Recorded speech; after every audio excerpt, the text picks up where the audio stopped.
que quiera venir detrás de mí, que renuncie a sí mismo, que cargue su cruz y me siga.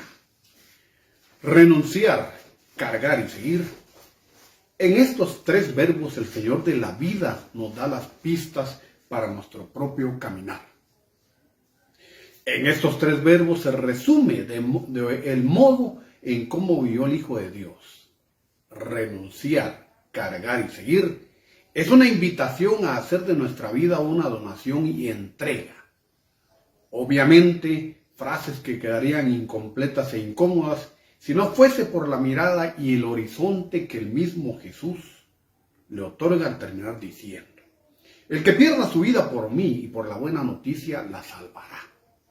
Pidamos siempre que elimine de nosotros todo aquello que nos impida vivir agradecidos con el Señor. Lectura del Santo Evangelio de Jesucristo según San Marcos, capítulo 8, versículos 27 al 35. Gloria a ti, Señor.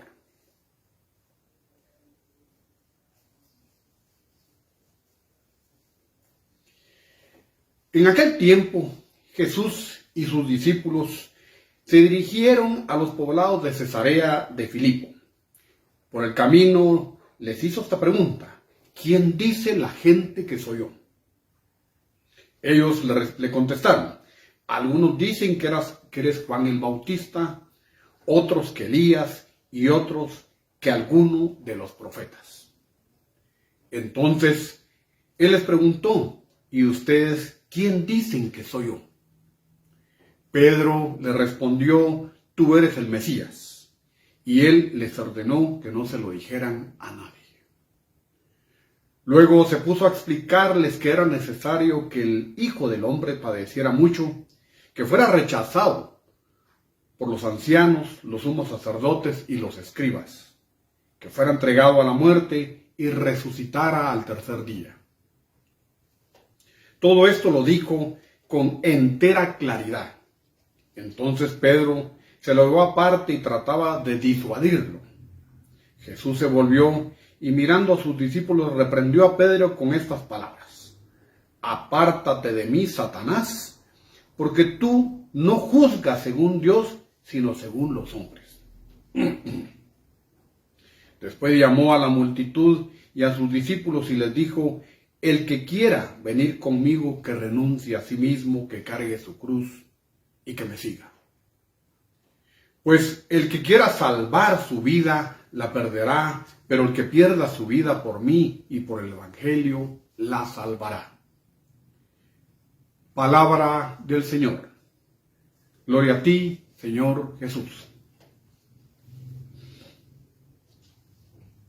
Queridos hermanos y hermanas, el día de hoy, la palabra nos invita nuevamente a reflexionar sobre lo que nos quieren decir las lecturas. La segunda lectura establece: hermanos míos, ¿de qué le sirve a uno decir que tiene fe si no lo demuestra con obras? ¿Acaso podrá salvarlo esa fe? Supongamos que algún hermano o hermana carece de ropa y alimento necesario para el día y que uno de nosotros le dice que te vaya bien, abrígate y come, pero no le damos lo necesario para el cuerpo. ¿De qué le sirve que le digamos eso? Así pasa con la fe, mis hermanos y hermanas. Si no la traducimos en obras, está completamente muerta. No nos permitamos ese lujo, mis hermanos y hermanas. Fortalezcamos nuestra fe en la medida de lo posible. En la actualidad la situación está complicada. Sin embargo, en la medida de lo posible nosotros debemos de cuestionarnos: ¿cómo está nuestra fe? ¿Estamos obrando bien? ¿Estamos tratando de ser mejores?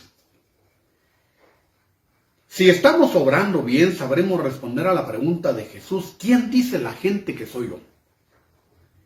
Y el Santo Evangelio también nos ilustra en cuanto a que Jesús, cerca de Cesarea de Filipo, hace dos preguntas a sus discípulos para saber qué eco está provocando su mensaje y su persona. En la primera les interroga sobre qué dice la gente de él, Y ellos responden que lo identifican con Juan el Bautista. Otros que con Elías. Y otros que alguno de los profetas. Jesús les hace una segunda pregunta, tal vez más comprometedora. ¿Y vosotros quién dicen que soy yo? Pedro, como portavoz de los 12, toma la palabra. Tú eres el Mesías. Sin embargo, Pedro no parece haber comprendido muy bien el tipo de papel que Jesús traía como misión cuando Jesús les explica el sufrimiento y la muerte que ha de atravesar. Pues San Pedro lo increpa para que desista de su empeño. Jesús entonces le reprende a Pedro porque piensa como el diablo que nos encamina por el camino fácil, que huyamos del sufrimiento. Por el contrario, Jesús nos enseña la obediencia. Al final de este evangelio, nuestro Señor añade: el que quiera venirse conmigo, que se niegue a sí mismo, que cargue su cruz y me siga. Enseñanza contundente, clarísima, ineludible. Si somos cristianos, hemos de seguir a Cristo abrazando con fe y con amor nuestra propia cruz. Somos seres imperfectos, mis queridos hermanos, y eso tomamos de justificación cuando la cruz se presenta en nuestra vida. Por eso hemos de pedirle a nuestro Señor más bien la generosidad, la fortaleza y el amor necesario para ser cristianos de verdad, siguiéndolo por el mismo camino que va recorriendo Él delante de nosotros. Mis queridos hermanos y hermanas, varios mensajes podemos tomar de este evangelio. Primero, el cuidado que debemos de tener con las personas que nos incitan a que nos facilitemos las cosas. Con esas personas que nos ofrecen bienestar, liberaciones fáciles y más peligroso aún, cuando esas personas utilizan a Dios como su escudo. Es triste, pero real, que a veces parece hasta normal que muchos queremos llegar a la gloria evitando la cruz, evitando el sufrimiento. Por supuesto, mis queridos hermanos y hermanas, que se vale pedirle al Señor que nos sane, que nos libere. No quiero confundirlos con esto. Pero siempre y cuando lo hagamos con humildad, con paciencia, que no pretendamos negociar con Dios. Me porto bien, pero tú dame tal cosa. Voy a la iglesia todos los días, pero a cambio de... Debemos de esperar en la medida de lo posible siempre hacer su voluntad y no la nuestra, mis queridos hermanos. Jesús nos dirige a diario la misma pregunta. ¿Y nosotros quién creemos que es Jesús? Con esa pregunta nos lanza un compromiso serio, mis queridos hermanos y hermanas. Nuestra respuesta ha de ser bien reflexionada, pues debemos de analizar cuál es nuestra verdadera relación con Él. Si no, Jesús perfectamente nos puede responder como le respondió a Pedro, que nuestra mirada aún es corta. Mis queridos hermanos y hermanas, por la misma razón, el Evangelio de hoy, como todos, es especial. Porque nos encontramos ante un Evangelio que nos muestra el fruto de dejarse llevar por los problemas de la vida. Que nos deja en evidencia que muchas veces manejamos ceguera espiritual cuando nos dejamos absorber por el desánimo. Cuando caemos en depresiones, cuando no estamos contentos, cuando no estamos en paz, cuando buscamos hacer problemas hasta porque se cayó la hoja de un árbol. Cuando todo eso se da, perdemos la capacidad de reconocer a Dios. Mis queridos hermanos y hermanas, el demonio siempre buscará quitarnos la paz, la esperanza, la confianza, y caeremos en lo que pasó con los discípulos de Emaús, que a pesar de que Jesús caminaba al lado de ellos, no seremos capaces de reconocerlo. Consciente de nuestro contexto, mis hermanos y hermanas, que parece que todo nuestro mundo se derrumba a nuestro alrededor, pero debemos de tratar de tener fe. Recordemos que Dios está arriba de nosotros para bendecirnos, debajo de nosotros para sostenernos, delante de nosotros para cuidarnos y detrás de nosotros para protegernos. Por eso, mis queridos hermanos y hermanas, consciente que es bien difícil, porque es bien difícil, es necesario tener una actitud positiva, buscando la espiritualidad, buscando esa conexión con Dios, ser correctos, ser prudentes. Es necesario cuestionarnos nosotros qué queremos inspirar en las demás personas, en las personas que nos rodean. Podemos preguntarnos, ¿qué sentirán ellos cuando nos ven? Y sin duda, algunos posiblemente sentirán alegría, otros tristeza, algunos quizás les provoquemos enojo, tal vez los decepcionemos. En algunos despertaremos la envidia, en otros respeto, no sé. Pero lo curioso es que las personas que realmente son felices son las que buscan estar bien con Dios. Reconocer en Él a un ser supremo que nos cuida. Eso nos permitirá inspirar a los demás, inspirarles un poco de luz, un poco de lo que debemos de llevar por dentro. Ahora, si somos de las personas que consideramos que no tenemos nada nuevo que dar, porque estamos pasando por momentos tristes, tribulaciones, o que nuestro mundo se vino abajo, por la enfermedad, porque nos quedamos sin trabajo, porque discutimos con la pareja, porque nuestros vicios nos están afectando de más, porque tuvimos un divorcio, entonces no podremos dar lo que no tenemos. Creo que nuestra decisión debería de ser sacudirnos y sacudir la vida de los demás. Inspirar a los demás, prendiendo entusiasmo en los demás, hablando positivos, transformando el día de las demás personas. Eso solo lo vamos a lograr cuando nosotros reconocemos a Dios como nuestro Padre y tratamos de tenerlo a Él en el corazón con verdadera fe, con verdadero entusiasmo, con verdadera confianza. Entonces sabremos con certeza lo que en el futuro nos espera. Por eso preguntémonos, ¿quién es Jesús para nosotros? Insisto, si lo tenemos claro, mis queridos hermanos y hermanas, no necesitamos demostrarle a los demás quiénes somos, porque tenemos a Dios en nuestro corazón. Si por el contrario no sabemos quiénes somos y no sabemos quiénes queremos ser, tenemos un corazón vacío, sin amor, sin fe. Tratemos de principiar con nuestra actitud inspirando la vida de todos los que veamos. No hagamos el mal y el mal no caerá sobre nosotros. Apartémonos del hombre perverso y estaremos lejos de obrar mal.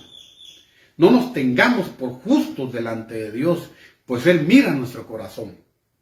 No añadamos pecados a pecados, porque ni aún por uno solo quedaremos sin castigo. No descuidemos hacer oración y dar limosna. No demos por sentado, mis queridos hermanos y hermanas, que Dios dará miramientos a nuestras ofrendas. Si logramos eso, en poco tiempo nuestra vida se inspirará. Sabremos quiénes somos y hacia dónde queremos ir. Mis queridos hermanos y hermanas, no caigamos en el peor error como humanos, que es pensar que los demás tienen la obligación de aceptarnos y aprobarnos. Que los demás nos enseñen nuestro camino. Nuestro camino, con la ayuda de Dios, lo escogemos nosotros, mis hermanos. Lo que va a pasar en nuestro día, con la ayuda del Señor, lo escogemos nosotros. Lo que va a pasar en nuestra semana, lo escogemos nosotros. Y empieza a verse y denotarse desde los lunes que empezamos la semana. Cuando con nuestras acciones, cuando nuestros gestos empezamos a provocar cosas positivas. Obviamente, al final de nuestra semana podremos sentirnos satisfechos respondiendo con propiedad quién creemos que es Jesús. Mis queridos hermanos y hermanas, la profesión de fe en Jesús no puede quedarse en palabras, sino que nos exige una auténtica elección y gestos concretos de una vida marcada por el amor de Dios, de una vida grande, de una vida donde tratemos con amor a nuestro prójimo, aunque en algunos casos existan personas que no nos agradan. Por eso Jesús nos dice que para seguirle, para ser sus discípulos, se necesita negarse a uno mismo, es decir, los pretextos del propio orgullo y cargar nuestra cruz. Y esa cruz puede ser cualquier cosa o circunstancia que nos toque vivir en nuestra vida. Trabajo, enfermedad, problemas familiares, hijos, etc. Preguntándonos si nosotros quién creemos que es Jesús. El mes de septiembre, mis queridos hermanos y hermanas, leí que es dedicado a la Santa Biblia. Y por ahí puntualmente podemos principiar. Pues es un mes para que pongamos más atención a la palabra de Dios, misma que está contenida en las Sagradas Escrituras. Según lo visto, se dedicó septiembre porque el 30 de septiembre es el día de San Jerónimo, quien dedicó su vida a traducir la Biblia al latín. El Papa Francisco nos dice que es necesario familiarizarse con la Santa Biblia, leerla a menudo, estudiarla, asimilarla. La Biblia contiene la palabra de Dios, que es siempre actual y eficaz. Puede sonar hasta trillado, mis hermanos y hermanas, pero ¿cuántas veces hemos escuchado qué sucedería, qué pasaría si usáramos la Biblia como tratamos nuestro celular? Si la llevamos siempre con nosotros, o al menos el pequeño evangelio de bolsillo, ¿qué sucedería? ¿Qué pasaría si la olvidamos? ¿Será que regresamos a traerla como hacemos con el celular? ¿Qué pasaría si la abriéramos varias veces al día para ver los mensajes? Para ver los mensajes de Dios contenidos en la misma, como leemos los mensajes del teléfono. ¿Qué pasaría, de hecho, mis queridos hermanos y hermanas, si tuviéramos la palabra de Dios? Si tuviéramos la palabra de Dios, lo que pasaría es que ninguna tentación podría alejarnos de Dios y ningún obstáculo podría hacer que nos desviáramos del camino del bien. Sabríamos vencer las sugestiones o tentaciones diarias del mal que está en nosotros y fuera de nosotros. Si tuviéramos la palabra de Dios siempre en el corazón, nos encontraríamos más capaces de llevar una vida más apegada según el Espíritu de Dios, amando a nuestros hermanos tanto necesitados, pobres, ricos, así como a nuestros enemigos, mis hermanos y hermanas. Hagamos ese espacio a la palabra de Dios. Procuremos leer un versículo de la Biblia todos los días, el que sea, que nos quede de deber. Comencemos por el Evangelio, mantengámoslo abierto. Mantengámoslo abierto en casa, mantengámoslo abierto en nuestra mesa de noche, veámoslo en la pantalla del celular. Dejemos que nos inspire diariamente. Entonces descubriremos que Dios está cerca de nosotros, que ilumina nuestra oscuridad, que nos guía con amor a lo largo de nuestra vida, en forma individual o en familia. Encontremos algo de tiempo para leer la palabra y encontrar en ella la fuerza necesaria para nuestra vida cristiana, y entonces sin duda sabremos quién es Jesús para nosotros. Que la Virgen María, nuestra Madre bendita, nos bendiga hoy y siempre. Amén.